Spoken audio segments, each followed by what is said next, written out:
네, YTN 라디오 생생경제 함께하고 계시는 지금 시각 3시 23분 38초 막 지나고 있습니다.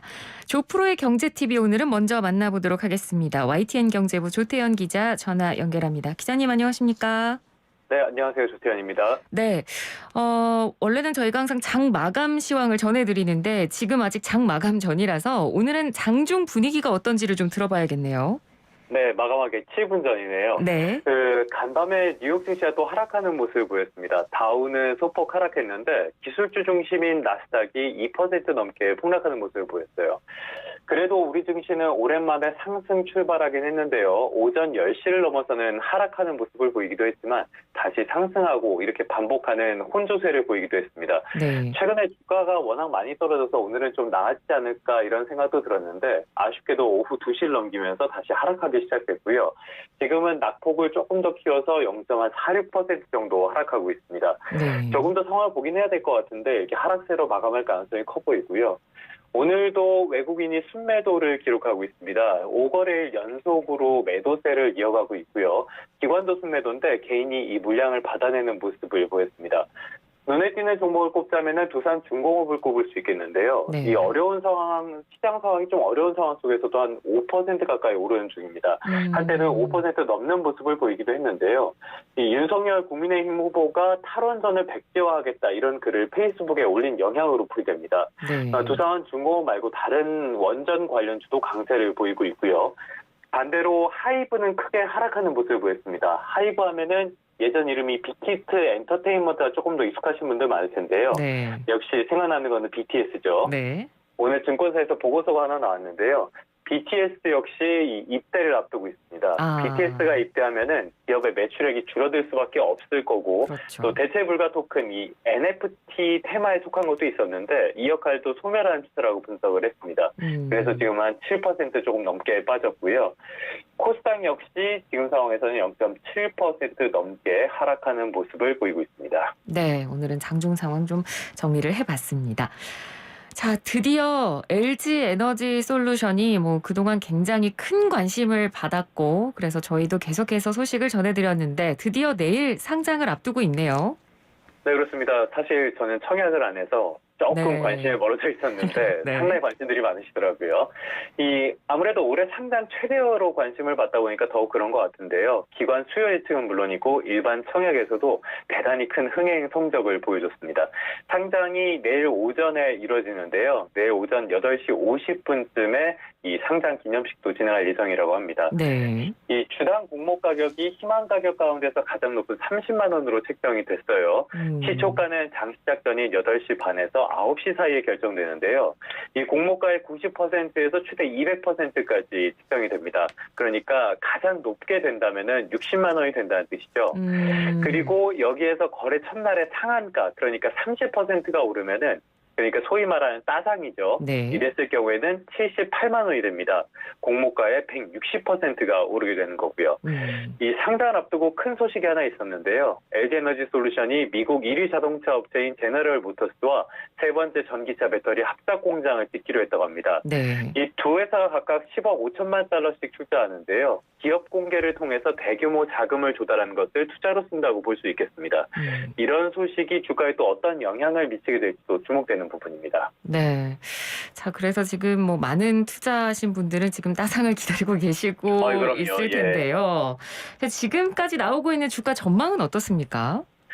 사실 이 전망하기가 좀 어려운 건 사실인데요. 예. 일단은 주요 주주가 가진 몫이 있고 우리 사주에 배정된 몫이 있고 또 기관의 확약분이 있습니다. 이런 것들을 제외하고 상장 직후에 유통되는 LG 에너지 솔루션의 물량은 전체 한 8.85% 정도 된다고 해요. 이 지난해 기업 공개에서 대형주로 꼽혔던 기업들보다는 훨씬 적은 수준인데요. 일반적으로 봤을 때 상장 유통 가능 물량이 적으면은 시중에 매물이 많이 나오긴 어려울 거 아니에요. 네. 그래서 주가에는 다소 유리한 편이라고 볼 수 있습니다. 다만 부정적인 측면도 적진 않아요. 내일 새벽에 결과가 나올 예정인 미국 연방준비제도의 올해 첫 연방공개시장위원회, 그러니까 FOMC가 있습니다. 네네. 지금 전 세계적으로 물가가 다들 난리라고 하잖아요. 그래서 이런 물가를 잡기 위해서 연방준비제도가 돈줄을 조일 것이라는 게 기정사실화되어 있는 상태입니다. 아무래도 시중에 자금이 줄어드는 역할을 하게 되다 보니까 전반적인 증시에는 부담이 될 수밖에 없고요. 네. 또 지금 LG 에너지 솔루션의 적정 시가총액을 100조 원가량으로 보는 시선이 많은데요. 공모가 30만 원으로 보면은 시가총액은 한 70조 원가량입니다. 그러니까 상승 여력이 따상까지 될 정도는 아니라는 평가가 많다는 뜻이기도 합니다. 네. 이 증권사에서도 일제히 전망 보고서를 내놨는데요. 일단 상승할 것이라는 데에는 큰 이견이 없어 보였습니다. 다만 말씀만 드린 것처럼 따상까지 예상한 경우는 없었는데요. 네. 일단은 적정 주가는 최저 39만 원에서 60만 원가량으로 보고 있었습니다. 가장 높게 제시한 게 한국투자증권인데 60만 원이었고요. 네. 그 이후로는 이미 다양한 고객사를 갖고 있고 경쟁 중국 회사보다 사업의 안정성이 높다는 점을 근거로 들었습니다. SK증권은 43만 원을 제시했고요. 유안타증권은 최저 39만 원에서 최대 51만 원을 제시했습니다. 다만 말씀드린 것처럼 유통 물량에 제한이 있어서 주가가 급등할 가능성도 분명히 있기 때문에 일단은 내일 상황을 지켜봐야 될 것 같습니다. 네, 내일 주가가 과연 어떻게 나올지 저희도 좀 지켜봐야 되겠습니다. 자, 다음은 부동산 이야기인데요. 저희가 어제도 관련 내용을 좀 언급을 드리긴 했습니다만 정부에서는 이제 계속 부동산 가격이 어느 정도 안정 국면으로 접어들었다는 평가를 내놓고 있는데 이와는 반대되는 조사 결과가 또 나왔어요.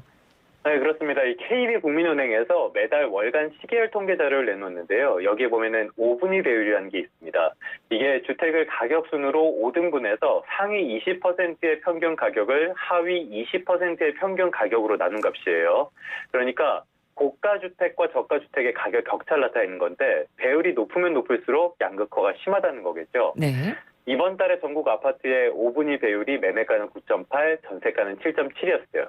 그러니까 고가주택이 저가주택보다 2.8배 비싸다는 뜻입니다. 그러니까 5분위 배율이 2008년에 관련 조사를 시작한 이후에 가장 높은 수준이었는데요. 네. 이 전국 아파트 값만 보면요. 하위는 평균이 1억 2,407만 원이었고 상위는 12억 1,332만 원으로 올해 처음 12억 원을 돌파했습니다. 네. 하위는 떨어지고 상위는 오르면서 이렇게 가격 격차가 나는 모습을 보였고요. 지역별로는 모든 지역에서 5분위 배율이 더 높아지는 모습을 보였습니다. 네.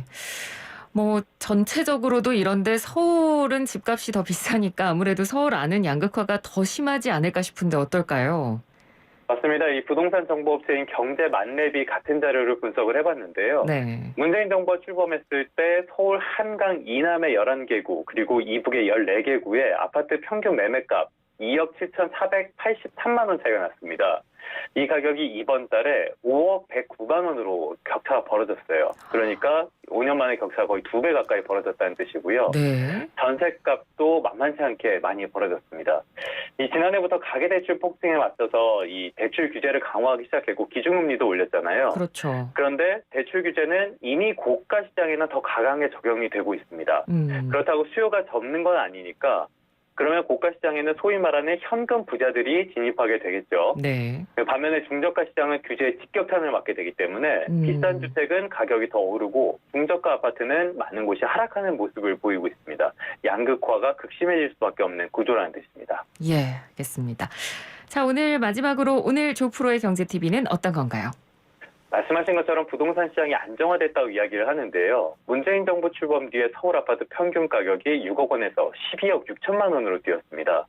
이렇게 오를 대로 오른 상황 속에 강보합세 정도로 전환한 걸 안정화라고 말한다면 이 실수요자들이 어떤 생각을 할지는 의문이 드는데요. 그래서 한마디 드리자면 낯 뜨거운 자화자찬 제발 좀 그만했으면 좋겠습니다. 네, 알겠습니다. 오늘 말씀 잘 들었습니다. 고맙습니다. 네, 감사합니다. 네, 지금까지 YTN 경제부 조태현 기자였습니다.